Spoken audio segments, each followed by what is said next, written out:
Hello friends, आज आपण बघत आहोत ब्लूबेरी केक. हा ब्लूबेरी केक खूप इंटरेस्टिंग होणार आहे, कारण की आपण अर्धा किलोचा एक ब्लूबेरी केक बनवत आहोत. पण तुम्हाला ह्या अर्धा किलोच्या एका ब्लूबेरी केकमध्ये तुम्हाला 2 प्रकारच्या वेगवेगळ्या डिझाईन्स बघायला भेटणार आहे. 2 वेगवेगळ्या प्रकारच्या डिझाईन्स बघायला भेटणार आहेत. त्या गुगलवर वगैरे आम्ही शोधलेल्या नाही आहेत. ह्या मनाच्याच डिझाईन आहेत, पण खूप म्हणजे खूप सुंदर प्रकारच्या ह्या डिझाईन आहेत आणि खूप सिंपल आहेत. तुम्ही इझिली बनवू शकता. तुम्ही होम बेकर असाल, तुम्ही प्रोफेशनल शेफ असाल किंवा तुम्ही हाऊसवाईफ असाल. हाऊसवाईफही आजकाल आपल्या आवडीसाठी आणि घरातल्या कुणाचा बर्थडे असेल तर घरगुती प्रकारे होममेड केक बनवते.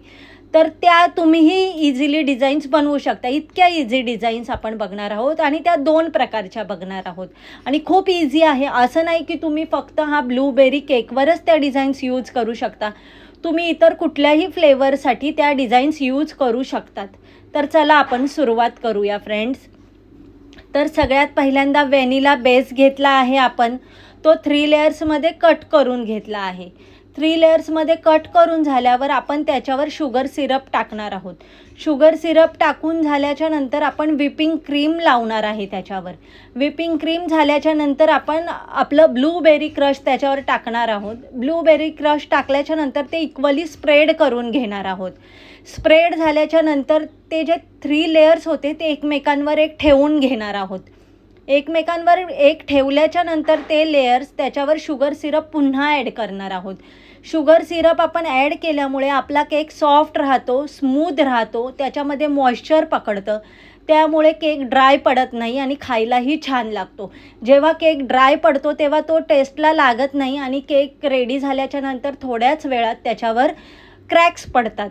तर ते क्रॅक्स पडणार नाही. त्यामुळे शुगर सिरप आपल्याला नक्की त्याच्यावर टाकायचं आहे, कारण आपला केक सॉफ्ट राहावा, ड्राय पडू नये आणि क्रॅक्सही जाऊ नये यासाठी. शुगर सिरप टाकल्याच्या नंतर आपण केक आपल्या बोर्डवर घेतला आहे. मग त्याच्यावर आपण भरपूर प्रमाणात व्हिपिंग क्रीम टाकणार आहोत आणि ती व्यवस्थित जेवढी गरजेची आहे तेवढीच टाकणार आहे आणि एक्स्ट्रावाली काढून टाकणार आहे. हे बघा, ब्लूबेरी जेल जे आपण टाकलं ना, हे बघा आपण त्याच्यावर डिझाईन करतो. ही फ्लावरवाली, ती फ्लावरवाली डिझाईन केल्यावर हे बघा तुम्हाला इथे थोडा 19-20 फरक दिसत आहे. हे बघा इथे थोडी स्पेस जास्त दिसत आहे. ही डिझाईन ॲक्च्युली खूप छान बनली आहे, काय त्याच्यामध्ये प्रश्नच नाही आहे. खूप छान डिझाईन बनली आहे. पण माझं सारखं लक्ष ह्या चुकीवरच जात होतं. आपलं असंच होतं ना, कितीही छान असेल तरी जिथे चुकलं आहे तिथेच जास्त लक्ष जातं. हे बघा साईडनी सुद्धा आपण ब्लूबेरी जेल लावून घेतला आहे आणि अशा प्रकारचे मस्त डिझाईन करून घेतली आहे. आणि मध्यभागी हे जे ब्लूबेरी जेल आहे त्याच्यावरही बघा आपण कशी छान डिझाईन करणार आहे. आता तुम्ही बघा, असं फ्लावर दिसणार आहे. आपलं एक छोटंसं फुलाचा शेप देऊन घेतला. हे बघा किती सुंदर दिसतोय आपला. ही आपली फर्स्ट डिझाईन झाली, खूप छानही झाली. आता आपण केक आपल्या गोल्डन बोर्डवर शिफ्ट करून घेतला. खूप सुंदर डिझाईन बनली आहे, पण आमचं सारखं लक्ष त्या एका मिस्टेकवर जायचं, म्हणून मी सांगितलं की त्याच्यावर पुन्हा जेल टाकून घ्या आणि वेगळीच डिझाईन बनवून घ्या. सारखं लक्ष तिथे जात होतं, म्हणून ब्लूबेरी जेल टाकून घेतलं पुन्हा एकदा केकवर. जी डिझाईन बनली होती किये कराय पे पुरा पाणी फेर दिया, तुम्ही असं बोलू शकता. आता ते जेल टाकल्यावर ते सगळीकडून स्प्रेड करून घेतलं. बाकीची खालची डिझाईन आपण तशीच ठेवणार आहे, पण वरती ब्लूबेरी जेल टाकून घेतलं. ते सगळीकडून मस्त प्रकारात असं फिरवून घेतलं, स्प्रेड करून घेतलं. आणि ही सेकंड डिझाईन आपण बनवतोय.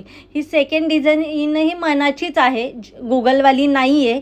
किती छान बनलं आहे फूल बघा. हे खूप मस्त वाटतं आहे ना. एकदम सहजरित्या बनवलं आहे आणि इझिली, एकदम इझिली. हे बघा, हे साईडने असे डॉट्स देऊन घेतले.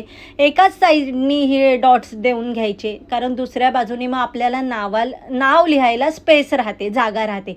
हे बघा व्यवस्थित डॉट देऊन घेतले. Design complete. आता खाली बॉर्डर करून घेतली. केकही फुल कंप्लीट झाला आहे आपला.